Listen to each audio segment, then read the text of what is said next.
Hi, I'm here with Lauren Atlas, VP Commercial of Americas at Hotel Beds, who's here to talk to us a little bit about luxury. Thanks so much for being here with me, Lauren. Thank you, Dan. Thanks for having me. So I've been speaking to a lot of advisors this year, and there seems to be all these new words thrown around when it comes to luxury travel. I was hoping we could start the conversation off with you giving me your definition of luxury travel, and how do things like personalization and exclusivity start to play a role in this segment? Yeah, sure. I'll kind of give that famous answer of it depends, but I think Okay. that that's the thing about luxury though, is it can be defined in so many different ways, but I think it really centers around the perception of going above and beyond. And I think the fact that it's so hard to define is kind of what makes luxury luxury when you think about it. Um, and I think the main I think the things that any person would say, whether an advisor or a customer, is that there has to be a customization to it. There has to be some sort of personalization to it. And I think when you have both customization or personalization, it's intrinsically too hard to define, right? So it kind of makes sense. Um, I also think that this is why travel advisors add so much value to the end-to-end service as well. And even though we have technology now, I just think that's very important to define the luxury to each customer themselves.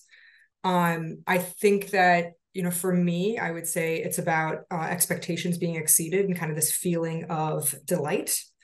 Um, and and when you think about actually how you feel, I think that's a lot about luxury, whether you're the type of person who wants to walk into a room and kind of feel that high end, or whether it's about something that's really kind of calming to you. So I think that it's really about that customization, about that personalization. I had a really great experience actually. I went to Greece recently. We have a preferred partnership with leading hotels of the world, and we just stayed at the Cadi Keys Garden in Santorini. And I mean, definitely the standard of knowing me by my name, et cetera, but even down to knowing my coffee order. By the time I sat down, they were already bringing me my black coffee. So it's a great experience. Yeah, and that I'm hearing that more and more. It does seem that price is no longer the main factor when it comes to categorizing things as luxury or upper premium or premium mass market. It seems to be that relationship, that kind of service. So it's nice to hear you say that as well. So many things have changed since the pandemic, and I know the travel industry is still dealing with the fallout from the months of lockdown and the preceding period. I mean, I'm curious for you for hotel beds. How have you seen the luxury consumer change since the pandemic? Price, as you said, it seems to be a little bit less important. I'm actually kind of surprised at how much appetite the consumer has for the spend that they'll put in. We're actually seeing so we're continuing to see average daily rates is what we call ADR. We're continuing to see it go up. Starting to see a little bit of a shorter trip. So the possibility that maybe people are going a little bit shorter in order to have a higher end experience. Okay. And we're the other thing that we're hearing and seeing is if you go back to that customization as well, some people want to be greeted by another person by their name. Other people really want that technology where they can, kind of log in, check into the hotel without on their phone without actually talking to a person.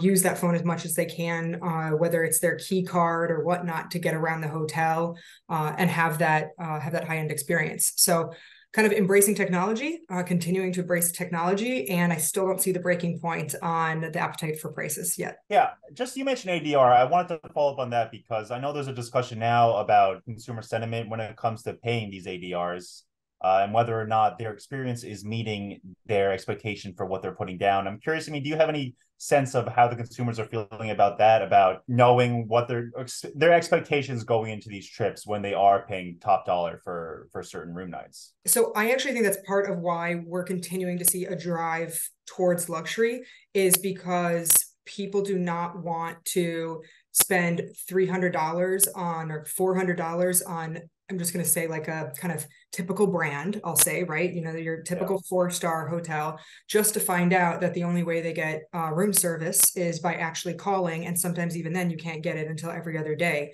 So I think some people are saying like, I don't want to guess on that sort of stuff. I want to know that I'm not going to get a maybe rightfully so disgruntled hospitality worker post-COVID, I'm going to pay to guarantee I can have that high-end experience. I mean, one thing I've heard from advisors is them having conversations with clients about traveling at different times of the year, traveling during shoulder season, or avoiding these most popular destinations because of the high VRs and because of what we mentioned, what expectations are going to be like. I mean, have you seen shifts in consumer behavior when it comes to that? Maybe traveling during a different time, maybe avoiding Italy and Greece and going somewhere else that might be a little bit better for their value. Yeah, definitely. So, I mean, really kind of those small, like mountain towns, coastal towns, kind of secondary, tertiary destinations, they really peaked actually in 2021, specifically in the United States when all of us were traveling in the United States, right?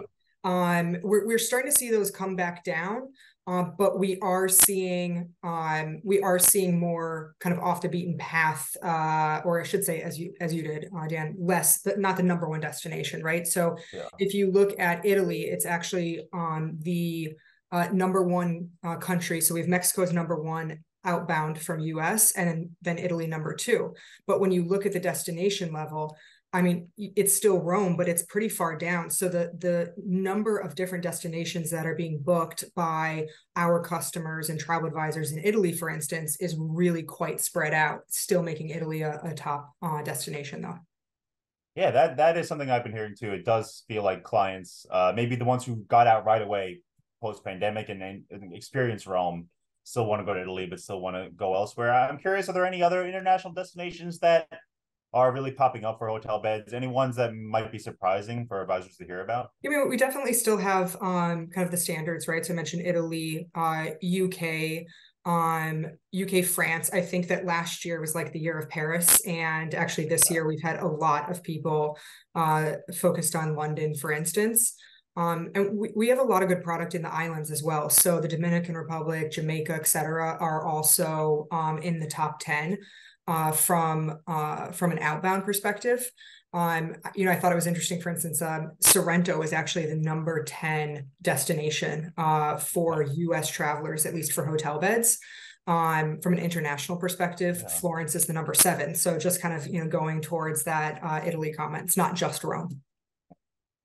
So I want to ask you about hotel beds now, just in general. I know things are changing everywhere in the industry. Everyone's very excited about demand now, and it gives people, companies like hotel beds, opportunities to do different things. I mean, what's new with hotel beds? What can you tell us about any innovations that's going on with your company? Yeah, sure. So we have, I think everybody had COVID projects, right? So we really invested, like a lot of companies, tremendously into technology. So our company, so Hotel Beds is, we have the Hotel Beds brand, and then Beds Online. Beds Online is going to be the brand that would work with travel advisors, for instance. We actually work with about 64,000 travel advisor companies around the world.